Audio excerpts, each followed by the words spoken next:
Over the last number of weeks, we have looked at the best-ish iPad RSS clients. And today I'm going to make my pick for the best, my preferred iOS, iPadOS RSS client. So stay tuned after the little intro thing for a second, and I'll tell you what it is. It may come as no surprise to you that the option is Unread, because that's the one that's actually, on my screen. And because every other review I did, I said, hey, Unread has this feature. And that seemed fairly obvious to me. Why do I like it, though? One of the big reasons I like it is that it has great keyboard support, right? I can do up and down arrow. I can do JK to go through things. I can mark something as unread or read, toggle it with Command M. That's nice. You can see the full suite of keyboard commands here, right? It's just the one set on this. I can use over arrow to get into an article. There are more keyboard commands here, right? I can go Shift Command C, and you can see at the bottom it says copied article link right here. That's excellent. I can also swipe with the trackpad and copy article link or do everything else. I can customize the article actions, and I don't want to because I just like what it does.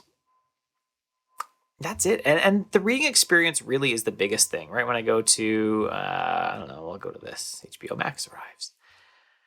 I don't actually care about HBO Max, but I find that the fonts, the line height choices, just everything about the reading experience on Unread, one, which I didn't love overall functionality-wise, but the reading experience has become, for Unread 1 and Unread 2, that by which I judge all of the reading experiences by digitally.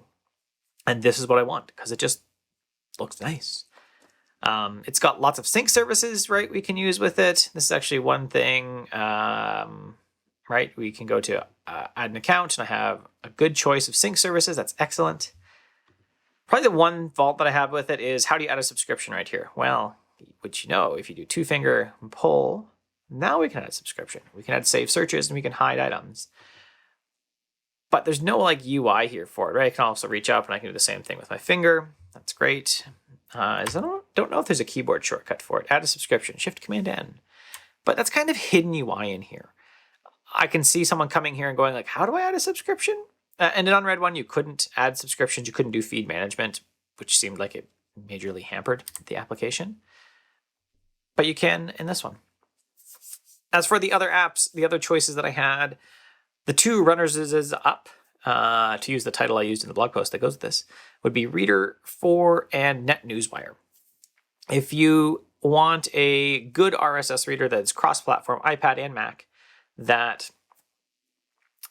is going to support, most of what you need, all of what you need really with Reader 4. Lots of sync services there. It supports Instapaper and Pocket for read later services. Excellent. It's paid though. And then NetNewsWire supports a few sync services. Has a little extra on iPad and less on Mac, but it's free. Some people just want free. Either of those are both good options. The other two I reviewed because really I couldn't find I tried a bunch of other ones that they sucked. I started using it and I was like, nope, this isn't going to work. So I didn't even qualify for a review because it was just bad. There's probably another 6 or 7 options that I was like, nope, this sucks. But the other two that are worthy contenders are Fiery Feeds and Lyre. L-I-R-E, like the musical instrument.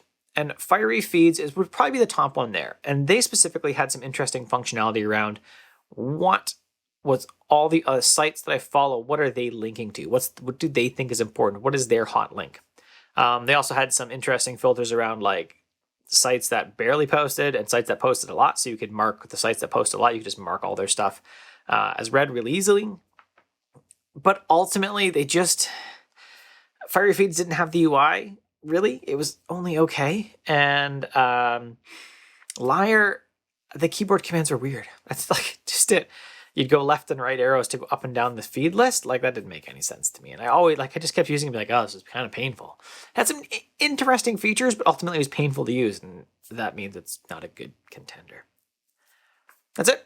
My favorite iPadOS client for reading RSS feeds is Unread 2. I really don't find that there's another competitor for me. And if you choose something else, I guess you're just wrong. If you liked the video, you can give me a thumbs up below. If you loved it, you can subscribe. Hit the bell. Make sure your notifications are off on your device, though, because you don't want notifications, but the bell tells YouTube to let you know that things are coming. Whew. And if you really liked it, then you can go to patreon.com/CurtisMcHale and support the channel so that videos keep coming. Have an excellent day.